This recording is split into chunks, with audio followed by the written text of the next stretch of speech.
There is only one truly serious philosophical problem, and that is suicide. Judging whether life is or is not worth living amounts to answering the fundamental question of philosophy. Albert Camus.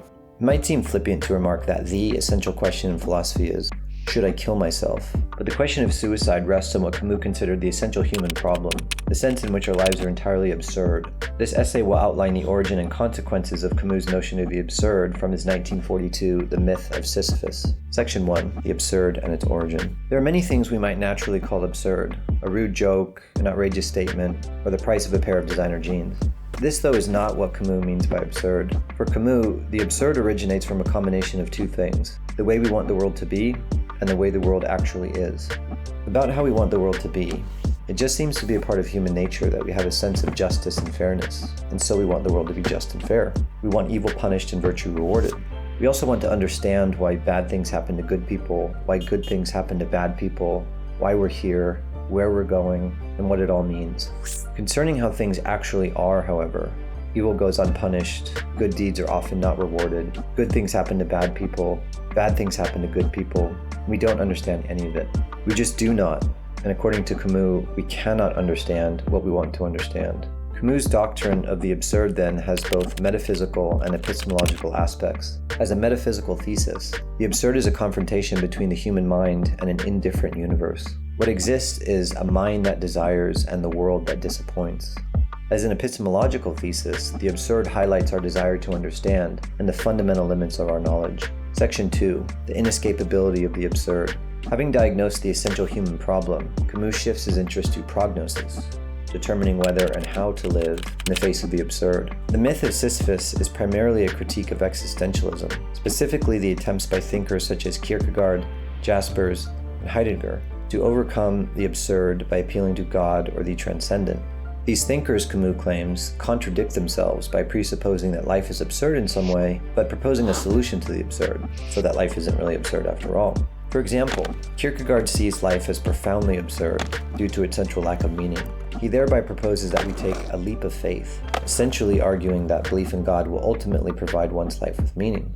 Camus opposes this form of escapism, claiming that existentialists deify what crushes them and find reason to hope in what impoverishes them. Camus rejects appeals to the transcendent. For him, the absurd, the divorce between us and the world, represents the inescapable human condition. As we'll see, in place of the false hope of religiosity, Camus advises a vivid awareness of the absurd and a form of revolt. Section 3. Absurdity and Happiness. In Greek mythology, Sisyphus was condemned by the gods to the pointless task of rolling a large rock up a mountain, only to watch the rock roll back down, and to repeat the task for eternity. As a life filled entirely of mundane and trivial labor, Sisyphus' existence is meant to illustrate the futility and absurdity we confront in our own lives. Camus observes that a person's life can become, essentially, a mundane routine. Rising, streetcar, 4 hours in the office or factory, meal, streetcar, 4 hours of work, meal, sleep, and Monday, Tuesday, Wednesday, Thursday, Friday, Saturday, and Sunday, according to the same rhythm.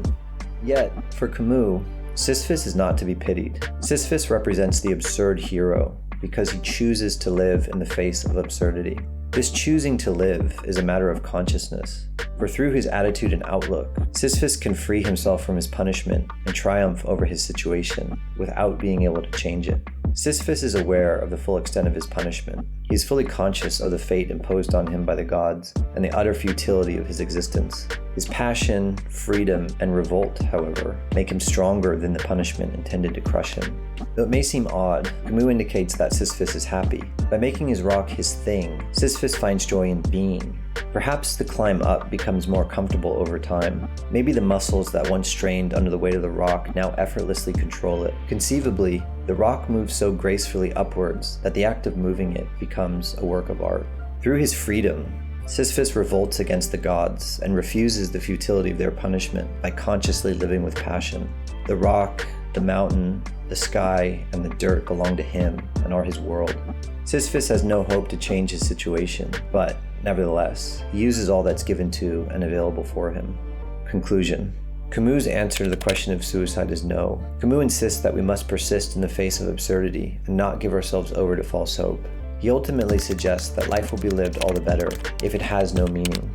It is up to us to live our lives with passion, freedom, and revolt, 3 consequences of the absurd, or else we give in to false hope, or even choose not to live at all. By embracing our passions and absurd freedom, we can thus throw ourselves into the world with the desire to use all that's given.